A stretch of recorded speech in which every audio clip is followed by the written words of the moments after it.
Good afternoon, Year 13s. Thanks for coming, guys. I've got one person waiting, but that might be me. I know that there's a couple of people who are going to be coming along this afternoon who've just responded on the Hangout, which is quite nice.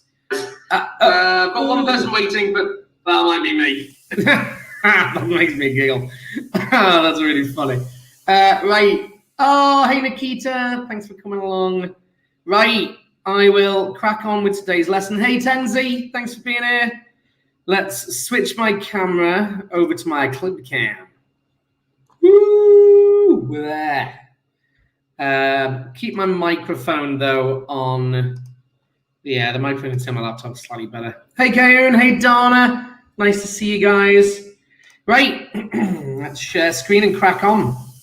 Oh, I'll pop out the chat window. Pop out chat. And then I can close my YouTube window down, save a bit of bandwidth. Oh, there we go. We're there. Hey, Winkit. Amazing. Right, guys. Nitrogen chemistry part 2. Now, I'm going to do something odd before I really start just rattling through more nitrogen chemistry. I did an insane 1-hour lesson on amines, which was a little bit bonkers because it's a massive topic. I usually do that in 3 lessons in school. So to do it in 1 lesson was all a bit intense. And as soon as I ended it, I was like, forgot to do that. So I'm just going to cover a couple of bits and pieces today, which I know I haven't done so far. Hey, Ben, it's good to see you, dude. Glad to be here. So here's my today's lesson. So we're doing amides and amino acids. So number 1 is to understand the making of amides, and then know the amide linkage and hydrogen bonding. Then the 4th one is be able to name amino acids. By the way, I can also add in a making of amides and naming of amides. Yeah. And then the last one is understand amino acid reactions with acids and bases. But there was just a couple of bits and pieces in the last lesson that I just missed. So before I rush into this, I just want to do a couple of notes, and I'm going to do this. I'm going to do this over here. Okay, so these are just extra bits and pieces, which I've forgotten to do in various parts. The first one is in the amine lesson. So we were talking about R bond NH2, and we talked about that, we talked about ammonia, first of all, being pH 11. We then said primary amines, and remember that primary amines is that's a primary amine. Yeah, I can go R bond N, and it's primary because the nitrogen has 1 R group on it. Yeah, and then we can say that had the pH of 12. And then we said that secondary amines, R bond N bond R bond H. Yeah, this is because it had 1, 2 R groups on it, was pH 13. This is all good so far. Then we dropped into tertiary amines, which was the oddity of the group, because it suddenly drops off. It's like pH 7. It's like 7.4, 7.6, something like that. And the reason being is it's no longer soluble because no longer hydrogen bonding. Yeah, no longer H bonding, HBs, so not soluble. Not soluble. So you can't really measure its pH all that well, although it is a better base, which is weird. Reacts with acids really well, but not soluble, can't really measure its pH. And right, and then we talked about CAS, quaternary ammonium salts, which was the R bond R. We did a bit of naming of these. We did some on symmetricals. Yeah, and that's because, and at this point, that becomes fully positive, and I tacked on a bromide, I believe. And we were talking about how we made those and how you could recognize that the R's were previously attached to the BRs and they were haloalkanes. And once again, this has a pH of 7, but for a very different reason. The nitrogen no longer has a lone pair. This is now super soluble. By the way, there is a use for quaternary ammonium salts, and this is washing up powder. Quaternary ammonium salts have a use, and this is one of the things I forgot. All these additions, all these things that we were talking about, these guys, primary, secondary, and tertiary amines, are used they are solvents. Whoops. I just didn't pick up things like uses, missed it. Yeah, uses for amines Its main use are solvents. Yeah. And then the uses of quaternary ammonium salts, not so much. They're not solvents because now this is another thing I forgot. This is washing up powder. You're not allowed to call it that. You have to call them cationic surfactants. Use, and this is in red because this is just what you've got to say. Cationic surfactants. Cationic surfactants. And I'm sorry, guys. I know it's a nightmare. Yeah, you've just got to learn it, I'm afraid. And this is actually an important bit. The reason being is, in terms of melting point, gases are solids at room temperature. This is another important nota bene. Yeah, QAS, gases, are solids. All the rest are liquids. Solid at room temp. Now, that's an odd thing, that. But they're going to ask you to explain it, and the reason being is they've just become ionic. So the melting point now skyrockets. You know, you can even pick up the trend. So the melting point of these, so this one, if I just wanted to show you this, we've talked about this pH oddity, and then melting point wise, let's just say that my primary had a melting point. Let's say that was 60 degrees Celsius, just for fun. Yeah, 60 degrees Celsius. Yeah, 60 degrees Celsius MPT. Yeah, the next one, the secondary will be higher. This will be like 90 degrees Celsius.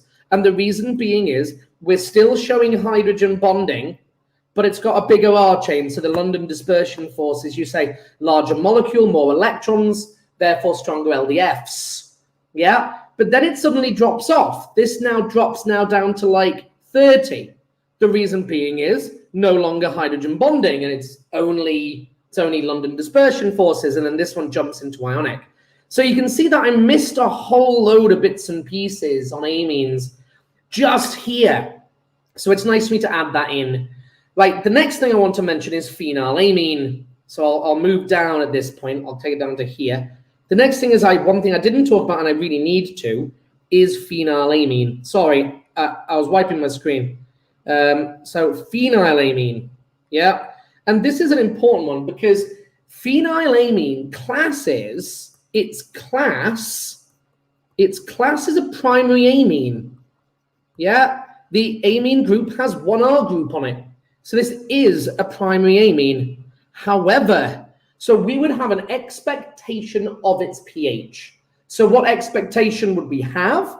We'd say, oh, well, ammonia is 11. I've got to learn ammonia. No ammonia. A primary amine should be 12. Its expected pH was 12. And that's pretty high. But it turns out it isn't.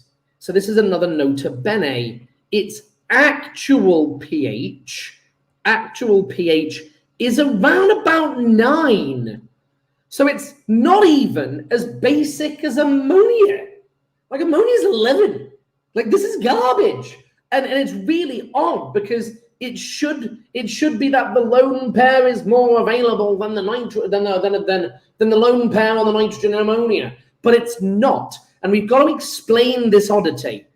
And the reason why the actual pH is 9, and this is due to the lone pair on the nitrogen becomes incorporated into the delocalized ring of benzene. Yeah, pH 9 due to lone pair of electrons on nitrogen becomes incorporated. Yeah, incorporated, joins in,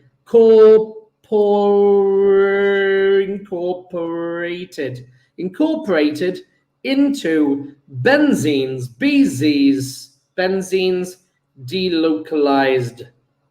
delocalized ring. Cool. So just to show you what that actually looks like, if you draw benzene kind of three-dimensionally, this is me trying the best to draw three-dimensional benzene. So we now realize that we've got our single bonds. You know, these are our carbon atoms here. Yeah, I'm trying to be really cool here and drawing like amazing, like I'm even trying to keep the scales of the atoms like it's coming forward and backwards. And we realize that there's this delocalized ring of electrons. Yeah, well, sorry about that. And you kind of get the picture, really. I should be going above and below, by the way. Yeah, we realize that they're all linked together. Yeah, they're all linked in a round circle. Yeah, a round circle like this. So you've got this. That was an absolute fiasco, that was. I did a terrible job of that. Anyway, we've got... Oh, try that again.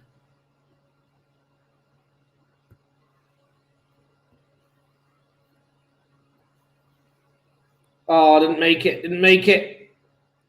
It's okay. There you go. That'll do. So I've got this delocalized system. I'm going to clean that all up and just leave it like this. So we realize we've got this delocalized ring above and delocalized ring below. And here's what's happening is the nitrogen over here before, yeah, this was technically pyramidal. Yeah, it looked like this.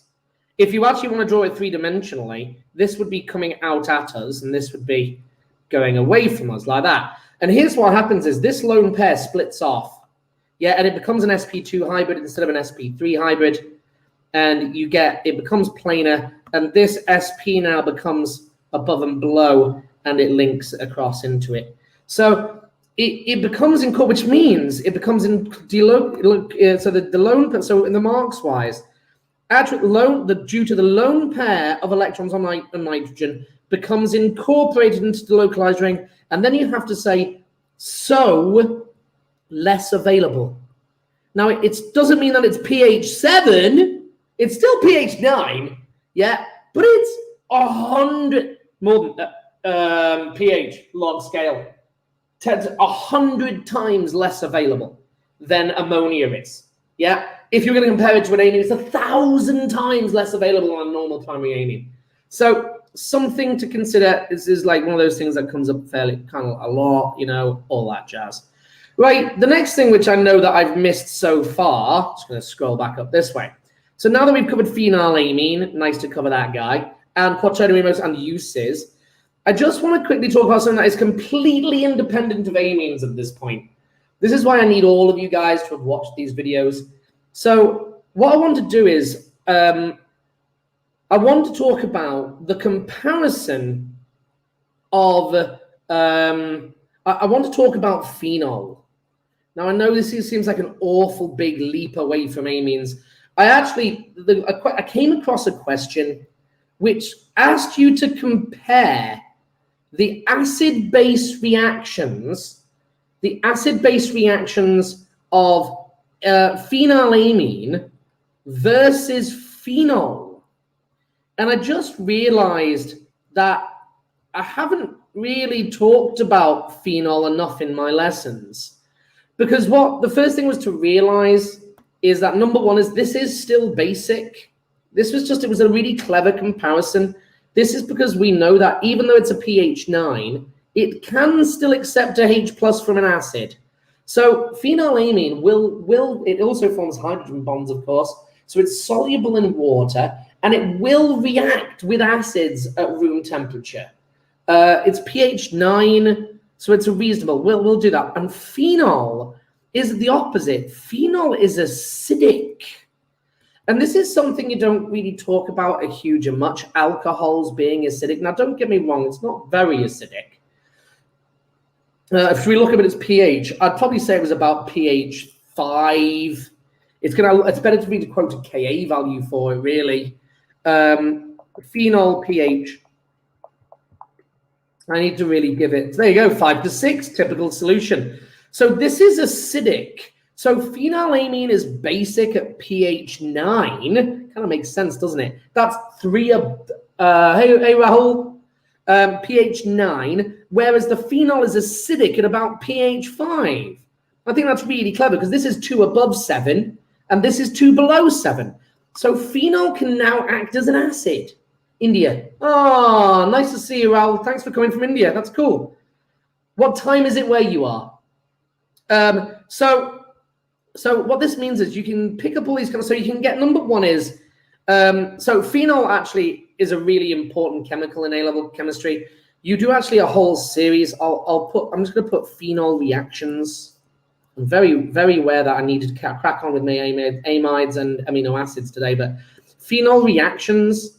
So phenol number 1 will react. So I'll just do this kind of in bullet points. It will react with bases like sodium hydroxide.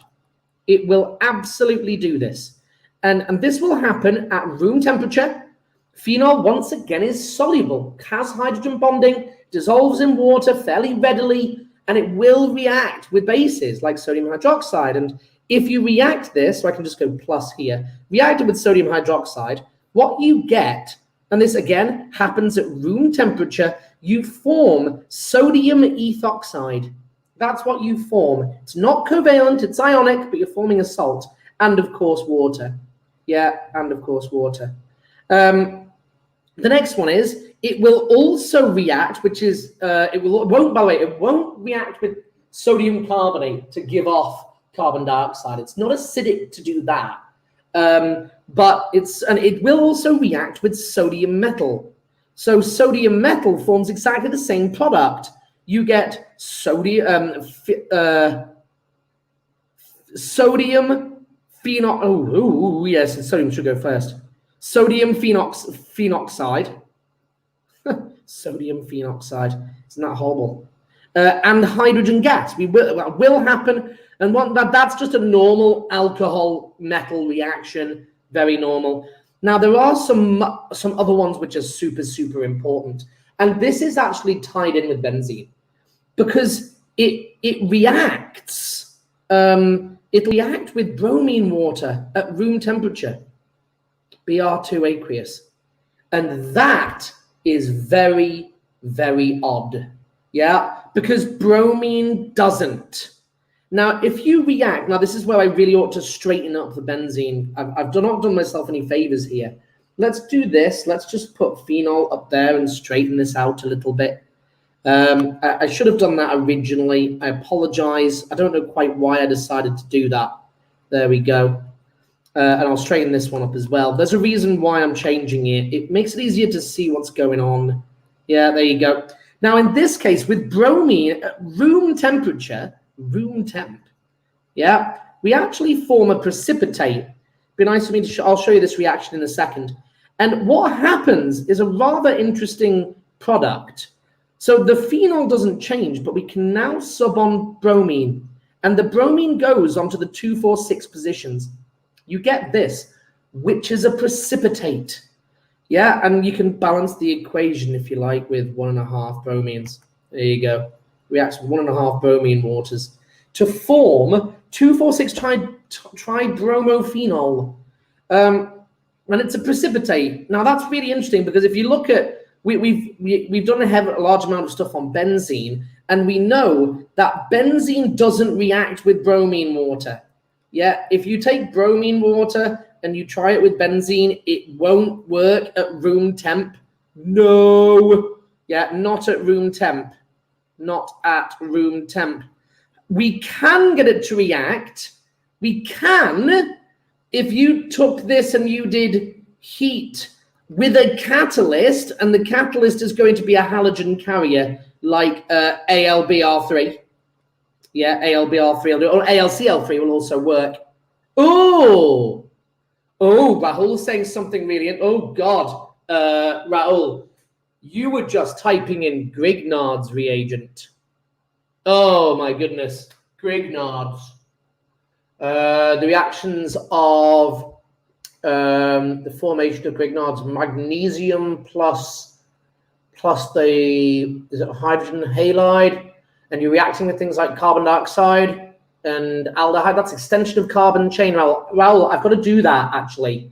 I will cover Grignard's on one of my webinars, but I'm not going to do that today. I'm not going to get lost in this. So a catalyst, which is a halide, a halogen catalyst, and what will then happen is we'll just get a single sub. You can actually get multiple subs here at that point, but it's not an easy reaction to do. And this is quite important. These questions come up fairly frequently. Anyway, I don't want to get too lost in phenol. I'm trying to think of other ones that have happened. We could also do things like, yeah, I don't want to get too lost in it. I just wanted to add those in because I haven't taught them. I've missed those at various points. Anyway, let's go back to my lesson for today. So it's just nice for me to cover some extra bits with you guys. So today's lesson is a continuation of nitrogen chemistry. This is lesson number 2, amides and amino acids. So the first thing we need to do is I just want to have a look at some amides. So this was a new family for AS. So I'll give you the one that, of course, I have in my head. Yeah, that's this guy. So I can now ask you guys on the chat, please, can you name that one for me? This is the most basic, shouldn't say this, the simplest. It's not actually the simplest one because you could go for the Meath version, but I do this one. This is my base. This is my oh, no English. Oh, okay. Okay, I'm with you. I don't have a clue what you've said, but I hope this helps. If it doesn't, I don't know whether or not you can you put translation on? Can you do that? I don't know. Anyway, so have a go at naming. Have a go at naming that one, and I'll put name over here, and then just leave it blank. There you go. And then I'll give you this one. This is the important thing of the naming, is recognizing, and it's also, by the way, a class change as well. Acetamide. Oh, that's interesting. Yeah. Raul, it is the correct answer, but it's not what they want you to write.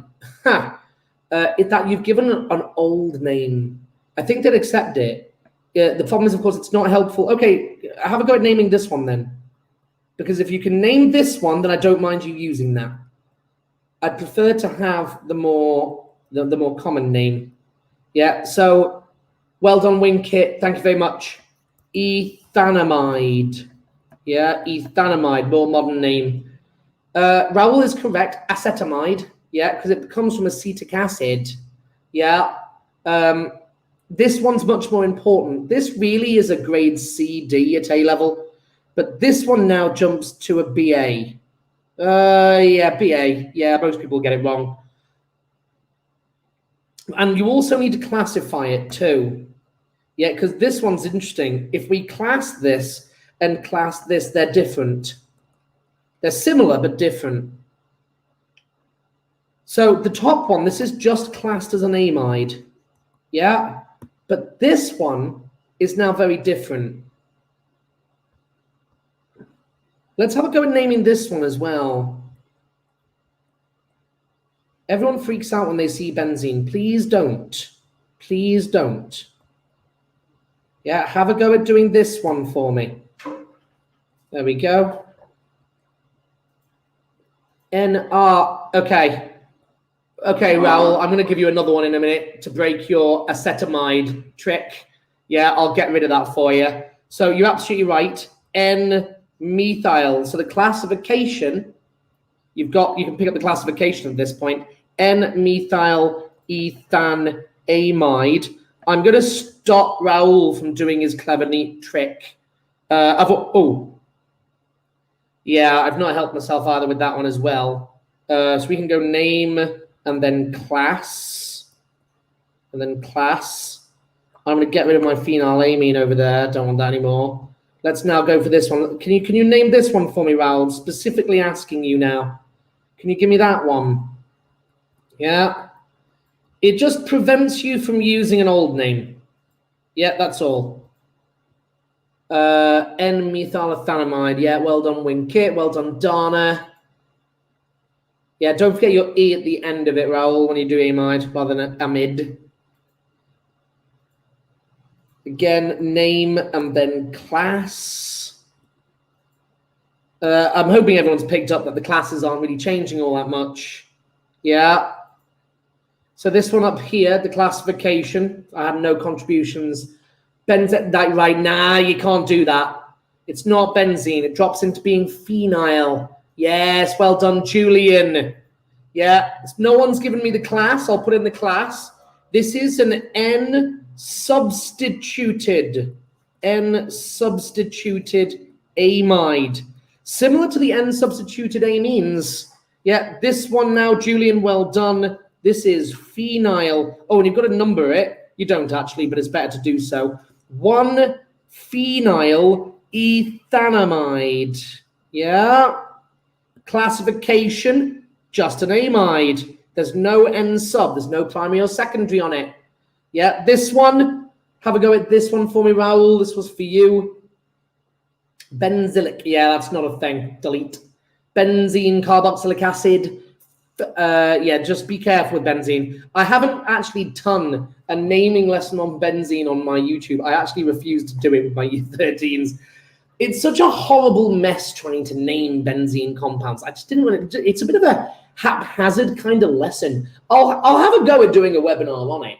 I really ought to. And if you notice, my benzene sequence number 3 is missing, which is the naming of benzene. So anyway, nothing really matters. Classification of this guy, once again, is just an amide, no N sub, because there's no N sub. And the naming, this is for Raoul's case. This is, I don't really want to give it to him. I want to see if he wants to have a go at it. Once you've had a go, we can pause the video, Raoul, and then have a go at it. This is propanamide. Yeah, propanamide.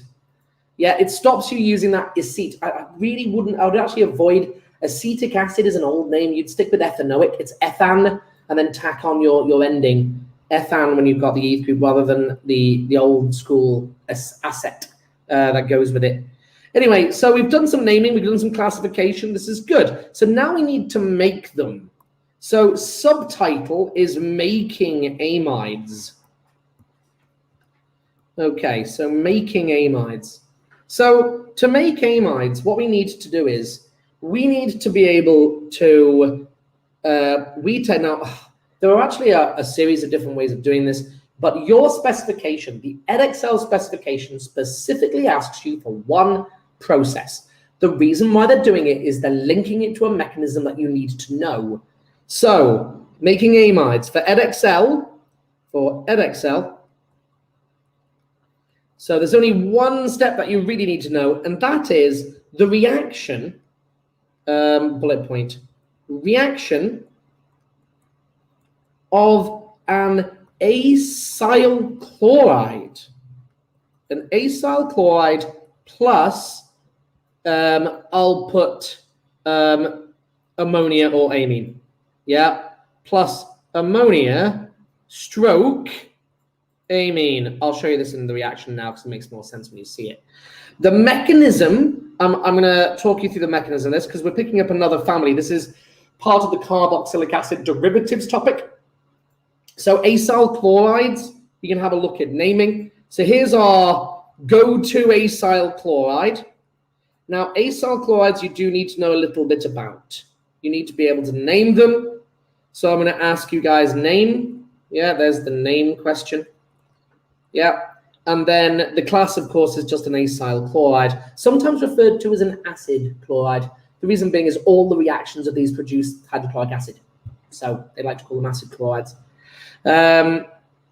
So acyl chlorides, and then we're going to react. And the reason why we're going to do this is because it picks up, and this I get why Edexcel do it, because it links you, it pushes you into a mechanism. So the mechanism of acyl chlorides, there are also another family. Well done, Winkit. Ethanoyl chloride. Well done, good man. Ethanoyl chloride. Good job. Yeah. And the mechanism that there is another family in the carboxylic acid derivatives, which are called acid anhydrides, and they were taken out by Edexcel pre-2018. Yeah, actually, it was taken out a while ago, but every now and again they still crop up. I still kind of like to teach it, but I'm not going to do them today. I'm just going to focus on acyl chlorides. So here's now what we're going to do is we're now going to put in our nucleophile. We're going to do this with ammonia. Yeah. Now the mechanism here, the mech, I'll do this. I'll go back to black. The mechanism is going to be NAE. This is nucleophilic addition elimination. Just to translate that out for you. Yeah, nucleophilic addition elimination. Once again, it's an A2 mechanism, so it's 2 steps. Yeah. And what we're going to realize is in the mechanism, the delta is on the aldehyde group, is on the carbonyl group. So I'm actually going to swing my lone pair off to here to make it easier for me to make a decent curly out. It's a bit too far away, but I'll accept it today. There we go. So that's going to swing around to there, and the double bondo is going to break. Step number 1 in NAE. Yeah, first product, what have I now created? Right, the double bond oxygen's broken and it becomes fully negative with a lone pair. The Cl is still attached and the ammonia is now attached, but the ammonia now has 4 bonds. You have to recognize this. Yeah, and I'll put in my other H's over here. And what that now means is the nitrogen is now fully positive. Yeah, conservation ethanomide, no, oh, I don't know which one you were trying to name there. Yeah, that's propanamide because it's 3 carbons in the chain. 1, 2, 3, so propanamide.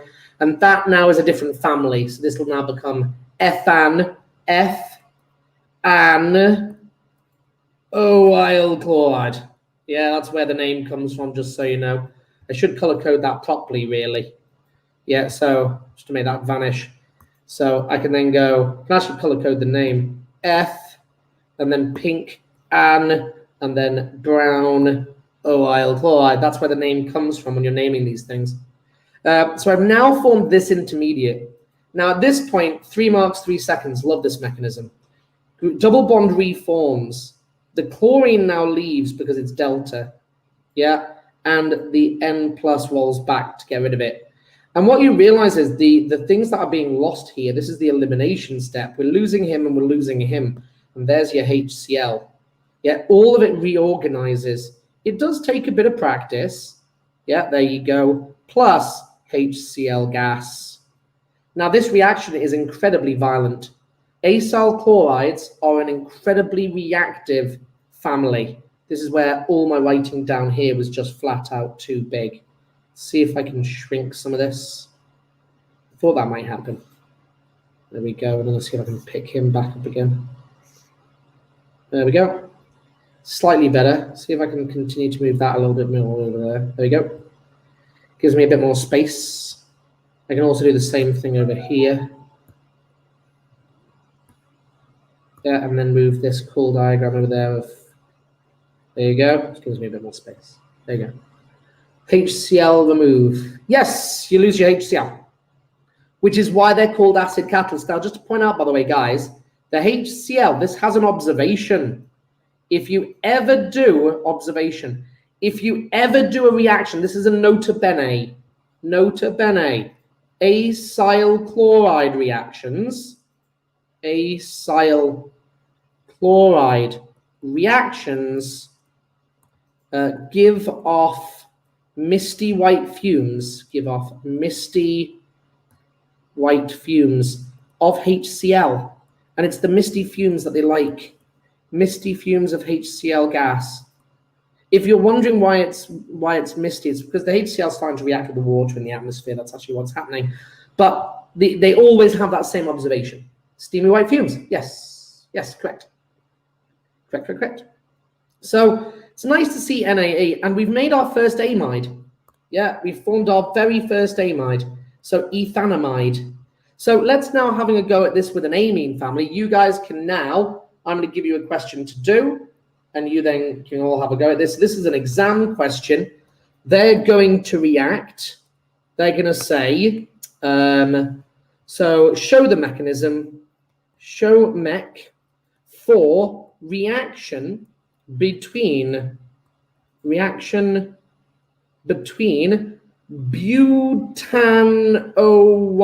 chloride, and methylamine. Yeah, they will then say part 2, that's part A. Part 2 will say name the organic product. Name the organic product and inorganic byproduct. I will talk about the violence of these reactions in a second. Yeah. So, can everyone now pause the video and have a go at those 2 questions and unpause it when you're ready? Right? I know it's going to put a delay on the chat, but that's fine. So, the question then says, so I'm going to do this in green answer. So, butanoyl chloride, butanoyl chloride, okay. add on all my sticks. Just do it, guys. Don't try and skimp on the time by trying to do weird formulae here. Just stick with doing this. Find your delta on your butanol chloride, and then it was methylamine. Make the nitrogen point towards it, and then draw it out. Yeah, there's methylamine, lone pair on the nitrogen. Right, from in between, look at that. Very clearly here, guys. Going to do that arrow again in a different color just to make this really clear. From the in-between, yeah, I'm making it curvy. It's not straight. N-methylpropanamide.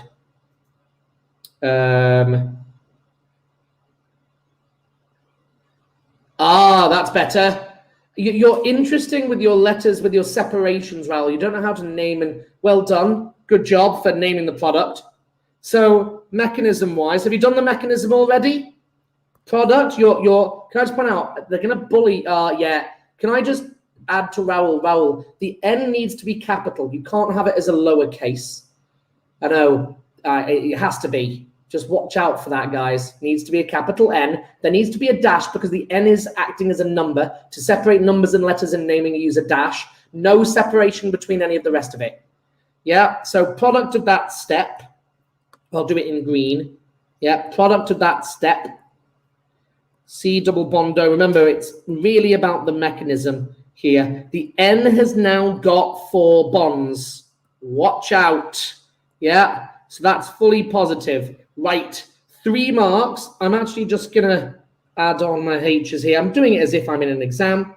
Yeah, I'm going to make those nice and tiny so it doesn't clutter up my diagram. Right, 3 marks, 3 seconds. Yeah, first mark. Double bond reforms. Number 2, chlorine leaves and a H disappears. Right.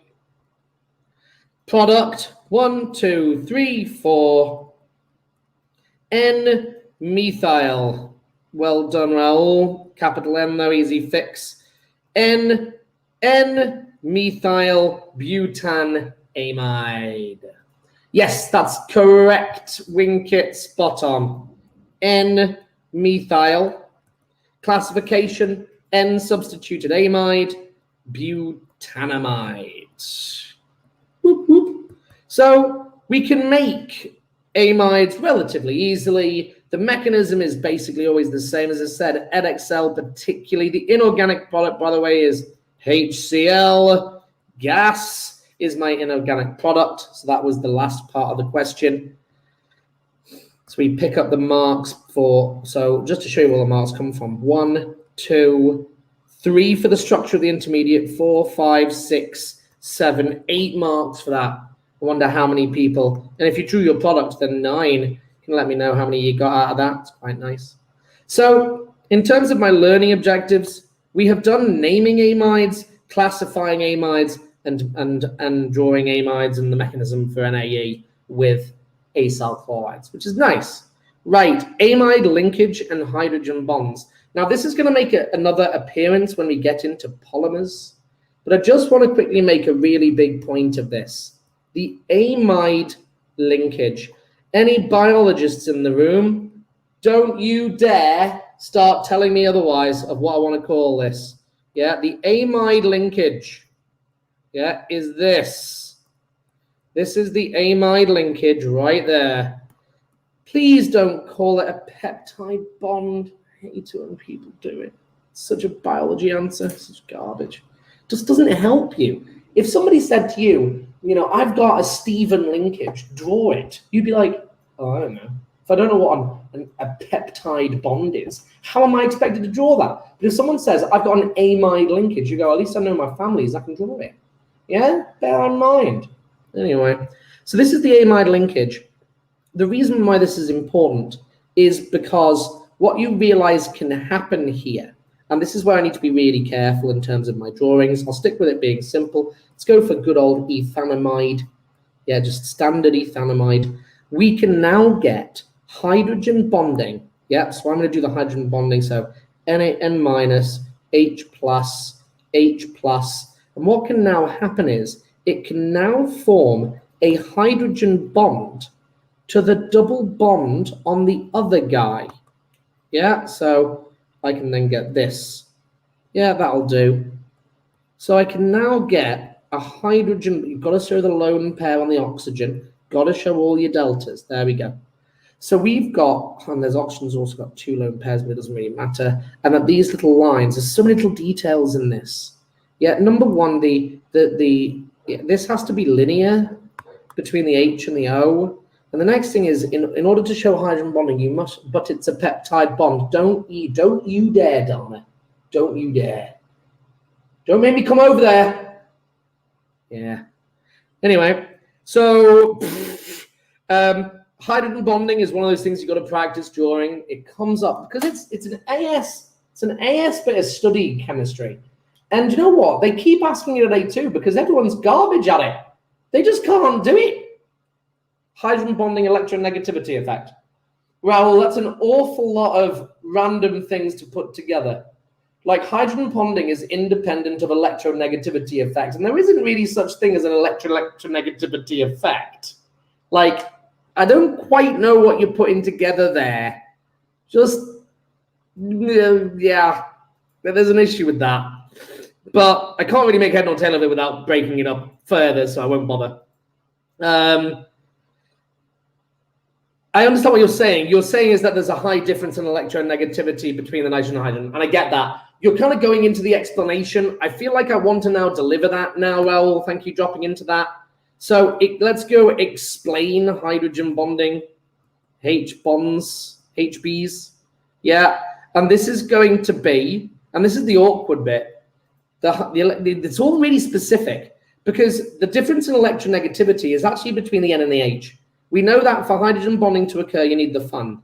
Yeah, you need the fun of hydrogen bonding. You need that. So the first bullet point here is big difference in electronegativity. Big difference, I'll be good. Difference in electronegativity between nitrogen and hydrogen. Yeah. Okay, that now you need to say that what the polarity is, bouncing into polarity. So NH bond, very polar. Very polar. Yeah. Then you say very polar, and I'd even show the polarity in that picture. Yeah. And then you say, so the delta positive hydrogen will be attracted to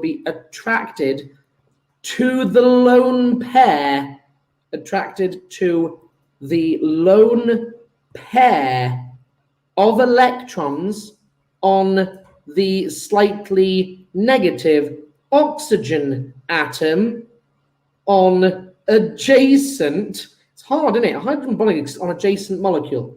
Yeah, you can actually get, by the way, that diagram gets you pretty much all the marks except for the difference in electronegativity.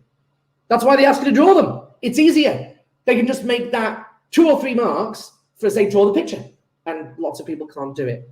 It also needs to be, this needs to be linear around that section. Yeah. So the example of a poorly drawn hydrogen bond, just to show you this, you know, water, right? The big difference in electronegativity between hydrogen and oxygen. Oxygen has 2 lone pairs on it. I'm going to choose this lone pair here. So the slightly positive hydrogen atom, yeah, on one water will be attracted. Oh, and then we can, like I said, to draw a bad one. Draw a bad one. Draw a bad one. Draw a bad one. They do something like, here's ethanol. Yeah. Ethanol with water. Yeah. They go, oh, water. I'm going to put the water here. Yeah. And they go, a lone pair. Yeah. That is not okay. That is not okay. Yeah. The reason being is it would never have this intermolecular covalent bond angle. Yeah. What will be is that it will be linear about that hydrogen. The ... O lone pair. There's your water. Yeah. It will be linear. So just watch out for these things. Be careful. Yeah. Anyway, I'll leave you be. That's up to you to practice your hydrogen bonding from AS, but still. Comes up a lot at A2. Still does. Yes, 180 degrees, Sparman kit. So we've done amide linkage and hydrogen bonding. Done. Right, now we can drop into amino acids. We're kind of done with amides at this point. Yeah, dropped in. So now we can drop into it. So I can now underline this. Amides, done. We will see them reappear in polyamides, but I'm going to do polymers separately. Next part of the lesson is amino acids. Yeah, we love amino acids because without amino acids, we ain't here. Yeah, this is all about proteins and the amide linkage. Peptide bond. So I need to get this. Oh, funny. Alan. Got alanine. Is Alan. Hello, Alan. Hello. There we go. So our first amino acid. This is called alanine. It's worthwhile knowing alanine, if I'm honest. Yeah. Now, alanine is the first amino acid because you've got a carbon. Now you'll notice, guys, this is super important. So in aldehydes and ketones, yeah, and I've done this with my other class. So guys, I've already got a webinar. Do I? Already got a webinar on optical isomerism of carbonyls. Watch my carbonyls series. Yeah, but the important thing is here, guys, I'm labeling that with an asterisk on the chat, please. What does that mean? Thank you. So we've got amino acids. So what we need to do is, in terms of my learning objectives, I said that we were going to do, I believe, name amino acids and reactions with acids and bases. Perfect. So we've got alanine. Yeah, but now, of course, what they're going to do is they're going to say name and they're going to say classify. Yeah, so you guys can have a go at that for me. You've got 3 questions that chiral center. Well done, done. So this over here means that I have a chiral center or an asymmetrical carbon atom. Asymmetrical carbon atom. Asymmetrical carbon atom. Oh, no, God, Yorkshire. 2-amino propanoic acid. Rolls on it. Absolutely on it. Top notch, lad. Well done. Gone Yorkshire. Sorry. Well done. Don't separate the amino and the propanoic. You don't need to. No gap between it. And you need to put a dash between the 2 and the amino. So just little tiny things. Well, it's a good answer. I'm really pleased. I'm just tweaking it a little bit. So I'm adding in on the chat, he forgot this line here. Yeah, I'm just adding in, just a reminder, you need a dash between numbers and letters. No other gaps afterwards. 2-amino propanoic acid. Love it. Amino acids. Gotta love it. Class, it's an amino acid. Isn't that funny? So stupid or what? But it's amazing how many people forget that the classification in reality is just simply the family name. And if there's primary, secondary involved, you need to include that as well. So an asymmetrical carbon atom. So straight off, what do we know amino acids can do? So amino acids are soluble in water. Yeah. So we've got amino acids. So this is just facts. Number one is amino acids are water soluble. Amino acids are soluble. This is because they form hydrogen bonds. Yeah, amino acids are soluble due to HB formation with water. HB formation with Quaternary. It's French for water, if you don't know. So we've got that one. Number 2 is we also pick up that they rotate the plane of polarized light. They are optically active. They are optically active. Boom, boom, boom. Because they have a chiral center. Yeah, they will rotate the plane. Chiral center. They will rotate the plane of polarized, monochromatic, whatever. Rotate the plane of polarized monochromatic light. Polarized light. Forget the monochromatic thing, but it does need to be, but whatever. We wouldn't do it in multiple. I'll stop talking. Let's stop rambling. Yeah, they're optically active. It's because they've got 4 different groups. I mean, look at that. We've always got the H there. We've got an R group. We've got an H2 group. We've got a O group. Yeah, this is going to be optically active. Anyway, so let's go for something a little bit more tricky then, shall we? So let's go for something a bit more tricky on there. Just be fun for naming, really. Oh, just to say facts as well. Fact number 3. They have both an acidic group, can react with bases, but they also have a basic group. Yeah, because we know the acidic group is going to be COOH, and a basic group, damn it, clicked on him, there we go, and a basic group of, in blue, NH2, yeah, so can react with acids. They can do both. That's rather cool, isn't it? Non-superimposable mirror images, absolutely. Yeah, that's correct. So, it's just nice to come across these facts, always funky. Let's do a bit of naming. Yeah, just for, shits and giggles. Excuse my French, apologies. Oops, did not mean to do that. I'm sorry. So, can someone have a go at naming this for me, please? Everyone name me that. Well, that a pretty amino acid? It's very pretty, isn't it? It's very pretty indeed. Name. Classification, not going to bother with because it's an amino acid. Yeah, let's go for something else. Let's go for something else. I'm trying to freak people out here.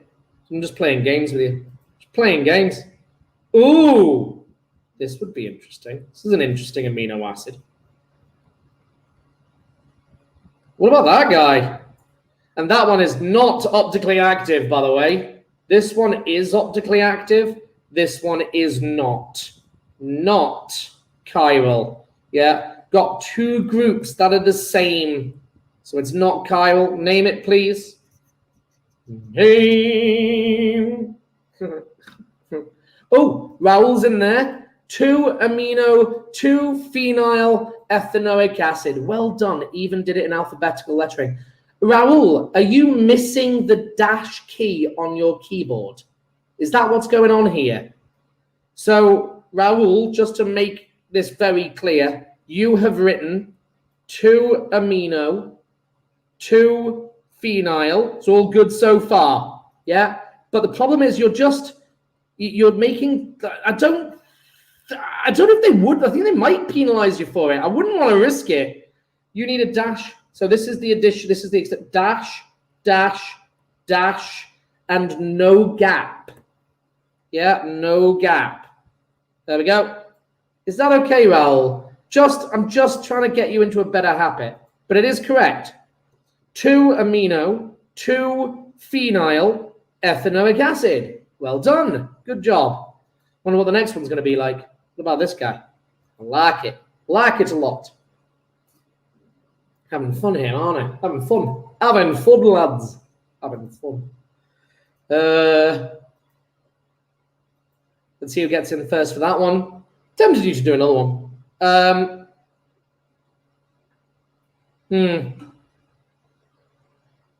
You've got to be careful that I don't go too far on this and I give you something that you can't name. Try this one out.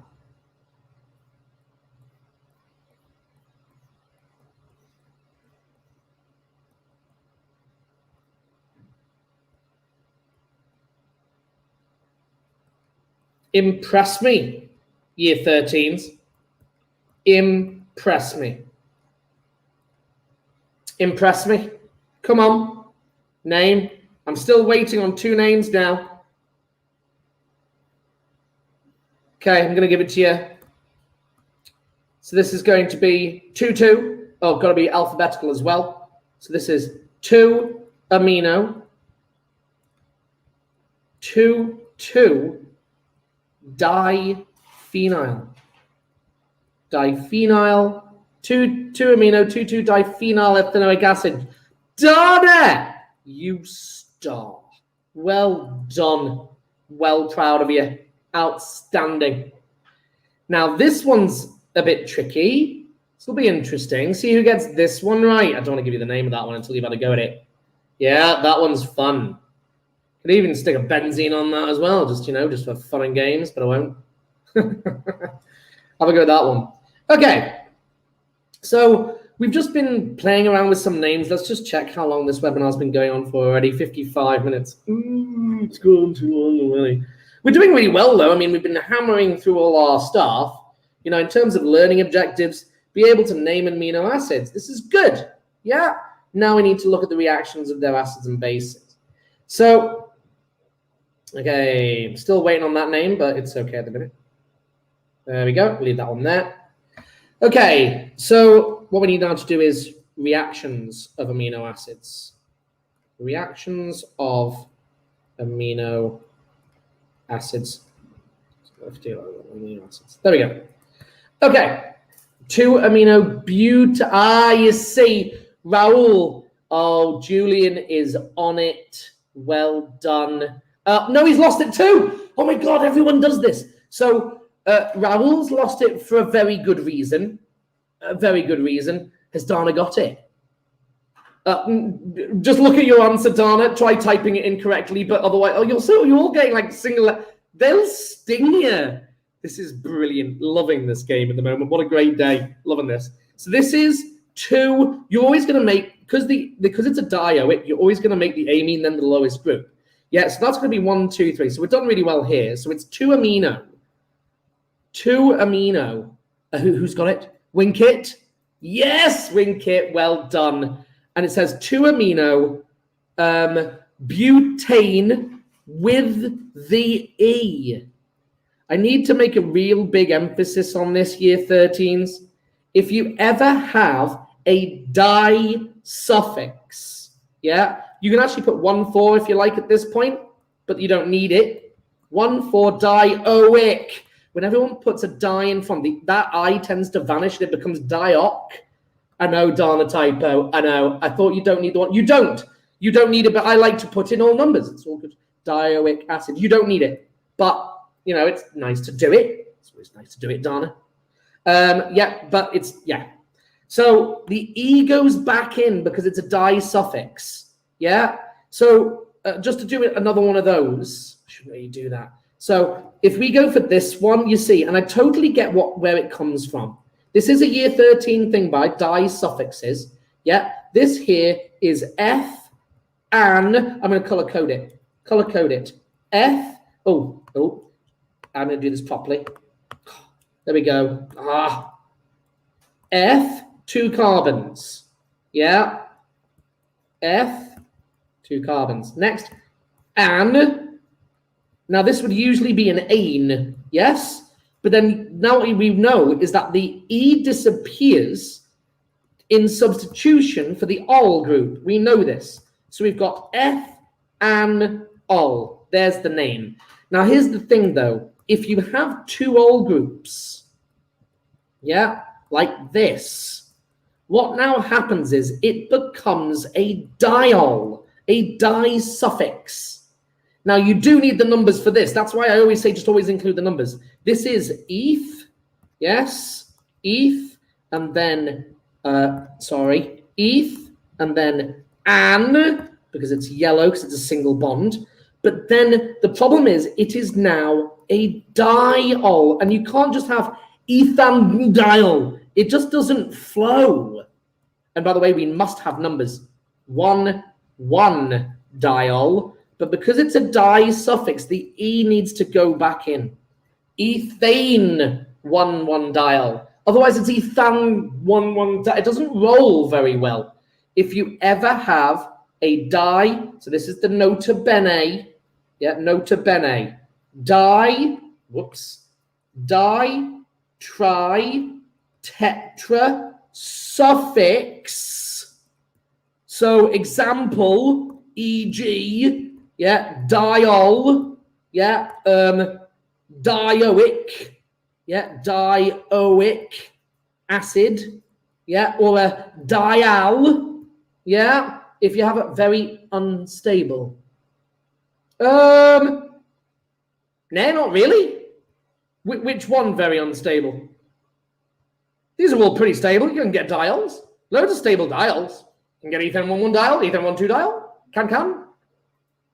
Dials, what happens is you dihydride suffix, put the E back in. So for example, yeah, propane dial, yeah, the E goes back in. I think that's a really beautiful nota bene. I've never done it like that before. Quite like it. Quite like it. Okay, back to this, reactions of amino acids.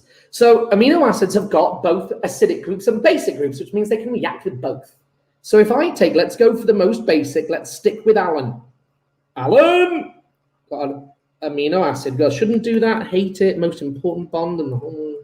There we go. So we're going to take an amino acid. I'm just going to put an R and an H. Yeah. What I'm now going to do is I'm going to react this with, let's choose one, acid. Comes first in the alphabet, HCl. So what we realize is I have added an acid. The acid will react with the basic section. So my outcome of that is going to be this. I protonate the base group. And by the way, it will become ionic. Yeah. And there is also going to be a Cl attached if you wish, Cl minus. Yeah. So if you wanted it to be structural, NH2, NH2, CHRCOOH plus HCl. What you'd do is you'd go, that becomes really messy. I'd actually reverse it. And then CHR, and then and then R, and then N. That becomes a bit messy. That it's a branch. I lost everything. I did something. It's okay. It's still here. It's not a particularly good way of doing this. Branch. That's a branch. You see, branch R. Yeah, and then NH3 plus Cl minus, like that. The point is, guys, they're going to ask you to draw this out. Yeah, I've suddenly realized I've lost my chat window. There we go, chat window's back. So it's the acid reacts with the basic group. We know that this is the basic end, which means it will react with the acid. Okay, so the next thing is what would happen then if I added a base? Yeah, let's do exactly the same thing. NH2, basic structure, and then H and R, don't really give a monkey about, acidic group. I'm now going to react this with sodium hydroxide. Oh, it's just going to do exactly what we know. This is a base, yeah, or an alkali, and it's going to react with the acidic group of the carboxylic acid. So all I'm going to get, the NH2 group remains unchanged. It's not going to do anything, yeah. The R group remains, but now I form the salt where the Na tacks on and water. Not overly complicated. We just realize that there's two ends and they're going to do two different reactions. Okay, third one. What about in water? So we have had the reaction with acid, the reaction with base, but now we do a very important one. Reaction with water, with H2O. Often just in solution, yeah. So in water, it does both. pH 7. So in water, it does both. What this is given a very special name. This is called the Zvita Ion. That's German, by the way. Zvita, German, which means both. Or hermaphrodite. It's a bit of an insult in German, apparently. So it actually does both. And at this point, it becomes ionic. And therefore, the melting point skyrockets. So what the questions are, this is now me dropping and doing theory to exam questions. So exam question. They will say, they'll give you an amino acid. They'll freak everyone out with the benzene, but it doesn't matter. And what they'll say is they'll give you this like this, and they'll go, draw the structure. draw the structure in ... A, pH 1. So we're putting it in acidic conditions. Yeah, we're putting it in an acid. So the basic structure will react. Benzene does sweet Fa. Yeah, but now we're in a low pH. It protonates the N group. And that becomes this, oic unchanged. And then they'll say, you're going to put it into pH 12. Yeah, and you go, oh, that now they're putting it into a base. The acidic group is going to react and the basic group will do nothing. So the NH2 group remains unchanged, but the carboxylic acid group becomes negative. Yes, there we go. And then they'll go, and lastly, C, in pH 7. And you go, Zvita, both gonna do it. I'll also mention multiple groups as well. There we go, all the rest H's. So it'll do both. Zvita in pH 7, because it's neutral. And at this point, the melting point becomes really high. So, reactions with acids and bases. Now, here's the last one, and this is the last one of my lessons going to come to an end. I know it's been a long webinar already. Holy moly, an hour and 6. One more thing to go. Reaction. Reaction with itself. I don't know why I didn't capitalize the two. Reactions with itself. There are two things it can do. So if you've got a long carboxylic acid, you're going to love this. So A, yeah. If the amino acid is long enough, and the oic and the amine group are far enough apart. Now I'm gonna have someone go, how far apart do they need to be? And I'm gonna go, it doesn't really matter. I'm gonna say I don't know. I always like to say 5 is a great rule. I don't think I've seen any smaller than 5. If they are far enough apart, we have a basic group here, and we have an acidic group over here. They can react with each other. And if it did that, look what I would make.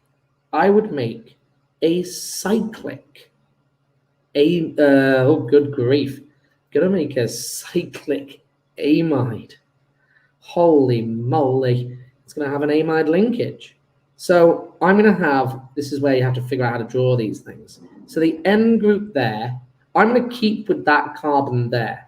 But now I need to, so let's color code this. Yeah, so N group here is there. Yeah, this carbon here is here. Right now, I'm actually gonna do a weird thing and jump to this guy, because I'm gonna attach him to here. He's there. Oh no, can't do that. It's not going to be directly attached. It's not going to be directly attached. Because what's going to happen is this proton here is going to go with these two and they're going to make water. Yeah, they're going to link together. So what that... actually, I was right the first time around. Lol, that carbon will join on there. There we go. Right, now we've got 3 more carbons to go. So I'm just going to go 1, 2, 3. There we go. It's formed a circle. There is 1 H still left. That now has a double bond. There's my amide linkage. Yeah? And then all of these guys are just going to have 2 hydrogens on each one. You can form a cyclic amide. It can be done. And there is the amide linkage. Yeah? Really clever. It's only if they're long enough. If they're too short, they can't bend around. But if they're nice and long, they can flex and link together, and you can form these cyclones.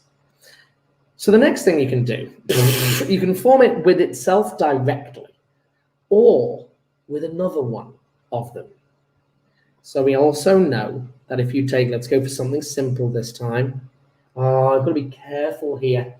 So I'm going to do this. So by the way, this is like reactions with itself to form cyclos. Don't ask me to name this. Yeah, it's a cycloamide is the class. It's actually a cyclo-N sub, because it is an N sub technically, because the N's got a group on it. And it's going to be, oh, I can't name it. It is an amide. Cyclopentanamide. I'm going to go for that. Cyclopentanamide. Don't see why that would be unreasonable. It's got 5 carbons in it. Yeah, I want to Google that. Yeah, shouldn't really be doing that. Cyclopentanamide. Cyclopentanamide. Cyclopentanamide. Cyclopentanamide. Images.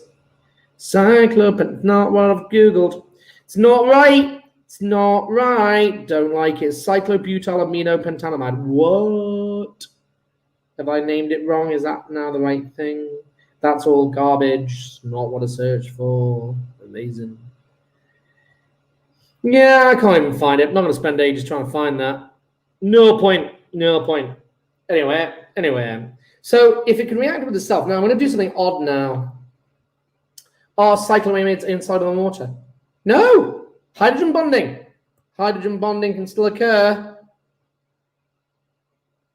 Can. It can also form hydrogen bonds with that one as well, with the H's on water. No, it's still soluble, Dana.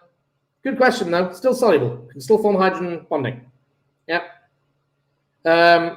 Right, let's go for amino acid A. Yeah. So what we also realized these can do is you can form polypeptides. Yeah. Polyamides. These are otherwise known as proteins. Yeah, they can polymerize. Yeah, they can polymerize. So what I would get is A, and then I'm going to get amide linkage linked to A, linked to another amide linkage, yeah, linked to another A, and it just keeps going. Now, if you ever want to draw these, you've got to actually be super careful. Yeah, so I've done 3 repeating units. It's got a bit awkward, this, and then it's an H2. There you go. There's my polymer with 1, 2, 3 repeating units. There you go. Does the reaction produce water? Yes. Side product is water. Yes. Absolutely. You can see where that water is disappearing. Yeah. The reaction of the amino acid with itself. Yeah, it's a condensation reaction. That's correct, Dana. Well done. This is called a condensation reaction. Yeah. You can make a note of that. Thank you very much. Yeah, this is actually quite important. They love this in A level. Yeah. So this is called a condensation reaction. Condensation reaction. Because I'm forming water as the byproduct. Yeah. So now I've polymerized. This is now it's a polypeptide. Yeah, this is a protein. They will link together. Now, here's the really, really weird bit. So we can form these polymers, but one of the things that they tend to do is they tend to talk about the dimers. And this is where things get really odd, which is, I'm just going to put a little subtitle of amino acid dimers. Amino acid dimers. So let me explain why. So if I take A, let's take A, and I'm going to link A. If I link A to A, then it's always going to be A, and just continues. But if I link this to a different amino acid, if I link this to amino acid B, there's something very odd which comes as a result of this. So I'm taking amino acid A and amino acid B. Now, this is really weird, I know. When these two come together, you actually get 2 separate dimers. You get dimer AB, and also dimer BA. They are not the same, Because what happens is the center, that chiral activity, means that they can become non-superimposable. Let me show you what I mean. So if I just take A, then I link it via an amide linkage to B. So let's actually draw out these two AB dimers. So we've got NH2, try and make it save as much space as possible. Yeah, going to A. Oh no, yeah, that's correct. And I'm going to link that now to B to have an AB dimer. Yeah, so that becomes B and COOH. Yeah, right, there's dimer AB. Look at now dimer BA. So I get B, and everyone goes, it's going to be the same. I mean, look, it's got to be the same. Starts there, now I get B. So what if I flip them over? This shouldn't make any difference. And I'm like, but it does. The reason being is these are non-superimposable. So what you notice is that, I'm now going to drag this and show you them being non-superimposable, but it's going to become a reet mess. Yeah. If I were to move this entire thing and put them on top, what you realize is even the amide linkage overlaps perfectly, and the amine group on the left overlaps, and the carboxylic acid groups, but the A and B don't. If I were to flip this over in order to be trying and get the A and Bs to line up, that the amine and the carboxylic acid group won't line up. You will actually form two different amino acid dimers. And it's a real issue because they love asking this question. It's one of the big things that they do. So I'm actually going to end today's lesson there. We've done a very long lesson. You guys have been super patient with me, 1 hour and 16 minutes. So well done, guys. I'm sorry it's been so long. My other half is sitting there in the background working away. Thank you guys for hanging around. I hope you found it useful. You do need to watch these for your mock. You do. It's really important. Make sure you get all of these things watched. Keep up with it. I will, tomorrow, I will probably do another one. I'll probably do polymers. Anyway, guys, have a nice holiday and get some rest. I'll see you soon.